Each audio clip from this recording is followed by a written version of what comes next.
ummadda Soomaaliyeed in muuqayga garanaysa in magacayga garanaysa anu wadanka waan soo halgamay sabankii ciidamada Soomaaliyeed cajaladiisa bebeeyada ninkay ku xidhnaayeen baanahay Abwan Barlex baanahay waan soo halgamay ummadda Soomaaliyeed meel kasta ay joogto waxaan ka codsanayaa inay taakureeyaan dhakhtar geeyaan caawiyaan maanta waa xaruursanahay wax kale ma doonayo guriga ma rabo baabuur ma rabo wadnaha in la yaqalo in dhakhtar tugri la geeyo intaas Soomaalida ka codsanaya Abwan Barlex oo kamid ah abwaanada Soomaaliyeed ee farakutiriska ah ee ku xil dheer dhanka suugaanta maalin ka hor ayaa liigu soo wargeliyay in Abwan Barlex uu ku sugan yahay magaalada caasimadda ah ee Muqdisho oo uu doonayay in uu kaga sii gudbo dhanka dalka Turkiga oo loogu sheegay in xaaladiisa caafimaad ay ku wanaagsanaan karto waxaan ku booqday hotel uu ka degan yahay magaalada Muqdisho nasiib wanaag qolkiisa kali kuma uusan ahayn oo waxa iga sii horeeyay tiro wariyaala oo si booqasho ah ula joogay halkan waxa aad ugu dhibaataysan oo xaalad caafimaad oo adag runtii ku jira abwaankeeni waa Abwan Barlex ninkani waa tiro kooban oo aynu haysano oo ah dadka golof ka fuulka ama dadka aan waqti gelinin inay hal abuurnimo ama fikrad ay si sameeyaan isla markaasi ay ku soo dhalato hore ka sheega runtii maanta uu gacanteena u baahan yahay maanta wuxuu u baahan yahay inaynu garab istaagno oo nidahno oo annaga oo shakhsiyadaada iyo abwaanka tahay noocaaga aan mahad celinayna garabkayaga waa kan abwaanka oo bilooyinkii dambaba xanuunsanayay dhaqaatiirtii la tacaalaysay xaaladiisa caafimaad waxay u sheegeen oo ay ku wargeliyeen in gudaha dalka xaaladiisa caafimaad aanan waxba looga qaban karin isla markaasina uu u baahan yahay in loo qaado caafimaad dalka dibadiisa si qaliin loogu sameeyo wadnaha oo uu ka xanuunsanayo halka waxaan u joognaa inaan ku soo dhaweeyno Abwan Barlex oo ah abwaaninta ummadda Soomaaliyeed runtii muddo ayuu ku xanuunsanaa gobolada waqooyi magaalada Hargeysa halkan waxaan u keenay insha Allah in xaaladiisa caafimaad aan la socono oo aan dhaqaatiir geeyno haddii dalka wax looga qabo inaan soo gudbino dhaqaatiirta dibadda ah ee caalamiga ah abwaanka uu ku dhawaad muddo 3 bilood jooga magaalada caasimadda ah ee Muqdisho waxa uu sheegay in ay keeneen mas'uuliyiin ka tirsan dawladda Soomaaliya oo uu hadda ka cabanayo isla markaasina uu sheegay in ay ka haystaan baasaboorkiisii iyo kii gabadhiisa oo ay kaga qaadeen in ay ugu soo dhufanayaan fiisa dalka Turkiga abwaanka madaxda ugu sareysa ee dalka imika waxa uu ka codsanayaa in xaaladiisa caafimaad ay naxariis la ku soo eegaan walaalayaal madaxweynaha Maxamed Abdullaahi Farmaajo ra'iisul wasaaraha ninka Xasan Cali Khayre ninka gudoomiyaha baarlamaanka ee maalinka dhaweyd gaashaandhigga ka soo wareegay war ilaahay haddaad taqaaniin ood madax Soomaaliyeed tihiin oo dad qaran tihiin war ninka wasiir ku-xigeenka xabsiga ay geliyay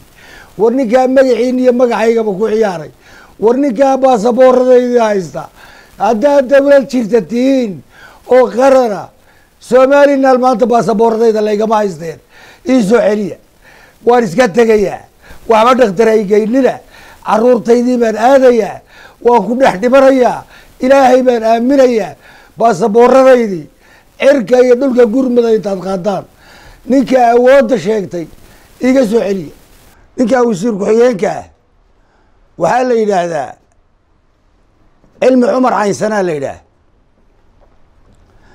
ninka kaleetana waxaa la yidhaahdaa agaasimaha ii sheegtay Mustafa Sultan baa la yidhaah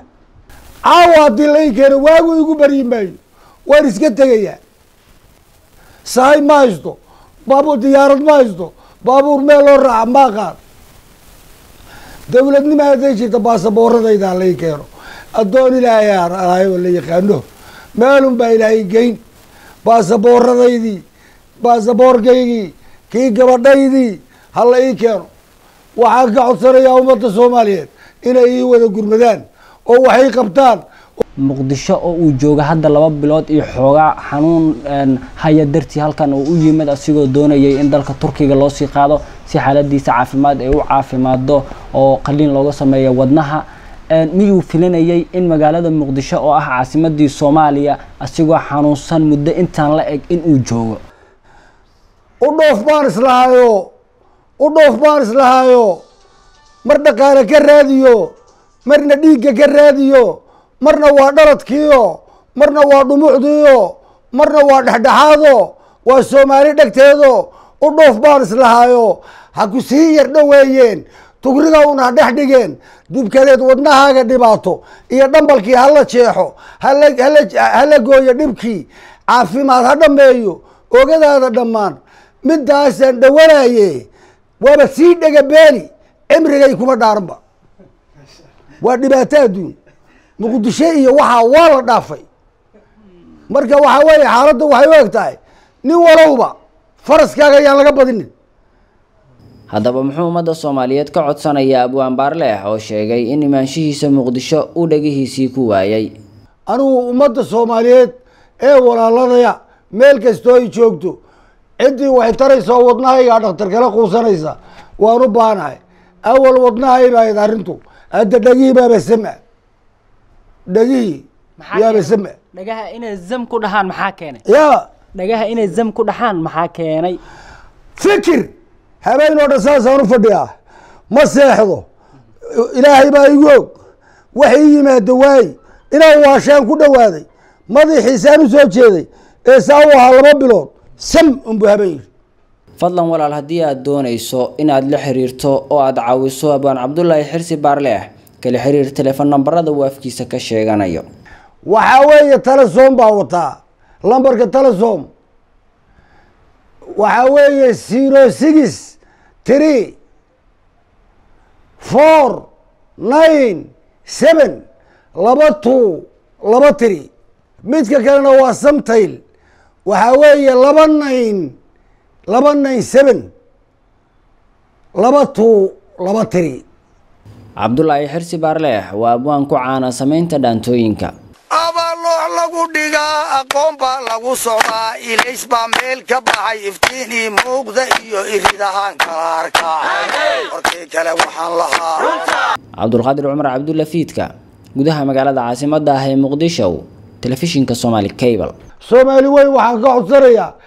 meeshay doontaa joogto raas Gambooni iyo raas Xaseen ninka af Soomaaliga ku hadlaya ee walaalkaya inuu maanta wadnahayga wax iga qabto oo isoo caawiyo xamarna waa iskaga tagayaa waa ku bajarsanahay waa idin jeedaan waa idin salaamayaa walaalada Soomaaliyeed